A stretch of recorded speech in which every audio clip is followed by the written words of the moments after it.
প্রিয় মৎস্য চাষী বন্ধুগণ, আপনারা সবাই কেমন আছেন? আশা করি আল্লাহর রহমতে অনেক ভালো আছেন।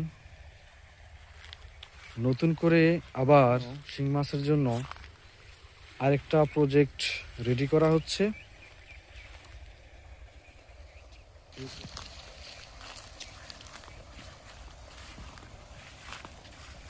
পুকুরে